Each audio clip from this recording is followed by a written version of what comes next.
കോതമംഗലത്ത് കലയുടെ ആഭിമുഖ്യത്തിൽ ക്രിസ്മസ് നവവത്സരാഘോഷങ്ങൾ നടന്നു. കരോൾ ഗാന മത്സരവും അരങ്ങേറി.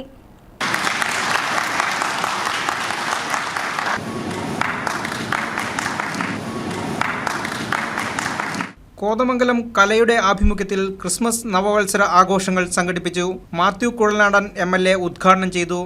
ഇന്ന് നമുക്ക് ഇതുപോലെ ക്രിസ്മസ് ആഘോഷിക്കാൻ സൗകര്യപ്രദമായി ഒത്തുചേരാൻ, ഈ നിലയിൽ ക്രിസ്മസ് ആഘോഷിക്കാനുള്ള ഒരു സാഹചര്യവും അവസരവും ഒക്കെ ഇവിടെ ഉണ്ടായത് 50 വർഷങ്ങൾക്ക് മുമ്പ് അന്നുണ്ടായിരുന്നവരുടെ ആ ഒരു വിഷൻ അല്ലെങ്കിൽ അവരുടെ ഒരു ദീർഘവീക്ഷണവും കാഴ്ചപ്പാടും എത്ര വലുതായിരുന്നു എന്ന് ഞാൻ ചിന്തിക്കുകയാണ്. ഒരുപക്ഷെ 50 വർഷക്കാലം മുമ്പ് കോതമംഗലത്തിൻ്റെ ഈ മേഖല എന്നൊക്കെ പറയുന്നത് വലിയ സമ്പന്നതയിലോ വലിയ സൗഭാഗ്യത്തിലോ ഒന്നും ആയിരിക്കും. മഹാഭൂരിപക്ഷം ആളുകളും ദാരിദ്ര്യത്തിലും പ്രയാസത്തിലും ബുദ്ധിമുട്ടിലും ജീവിതത്തിൻ്റെ രണ്ടറ്റം കൂട്ടിമുട്ടിക്കാൻ പ്രയാസപ്പെടുന്ന മഹാഭൂരിപക്ഷം ജനങ്ങൾക്കിടയിൽ ജീവിച്ച വിഷണറീസ് ആയിട്ടുണ്ടായിരുന്ന ഏതെങ്കിലും കുറച്ചു പേർ ചേർന്നായിരിക്കണം ഇതുപോലൊരു സംരംഭത്തിന് തുടക്കം കുറിച്ചിരിക്കുക. എന്നാൽ ആ ഒരു ചിന്ത 50 വർഷം മുമ്പ് അവർക്കുണ്ടായി. സാംസ്കാരിക മേഖലയിൽ നമുക്കിതുപോലൊരു സ്ഥാപനം ഉണ്ടാകേണ്ടതും ഇങ്ങനൊരു കൂട്ടായ്മ ഉണ്ടാകേണ്ടതും അനിവാര്യമാണ് എന്ന് അവരെ ചിന്തിപ്പിച്ചത് തനതായ സംസ്കാരവും ഈ നാടിൻ്റെ ആ ഒരു കാഴ്ചപ്പാടുകളുമൊക്കെ നാടിൻ്റെ സംസ്കാരം നിലനിന്നു പോകാനും അതിൻ്റേതായ രീതിയിൽ വികസിപ്പിക്കാനും ഇവോൾവ് ചെയ്യാനും ഒക്കെ ഇതുപോലൊരു സ്ഥാപനം അനിവാര്യമാണ് എന്ന് കണ്ടിട്ടുള്ളതുകൊണ്ടായിരിക്കണം. കലയുടെ പ്രസിഡന്റ് MS എൽദോസ് അധ്യക്ഷനായി. സെക്രട്ടറി എൽദോ വർഗീസ് സ്വാഗതവും ട്രഷറർ KP പോൾ നന്ദിയും പറഞ്ഞു.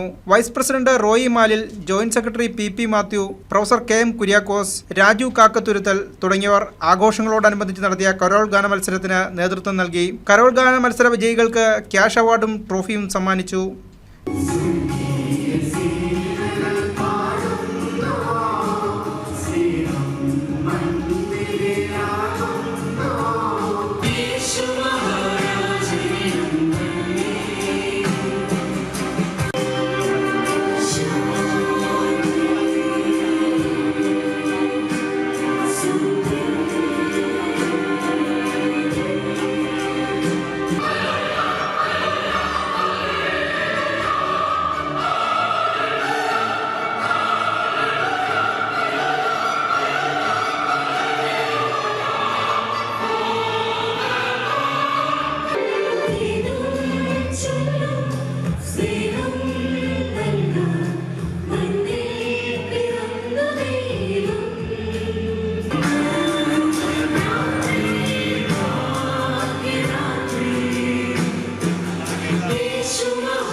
News desk KCV news.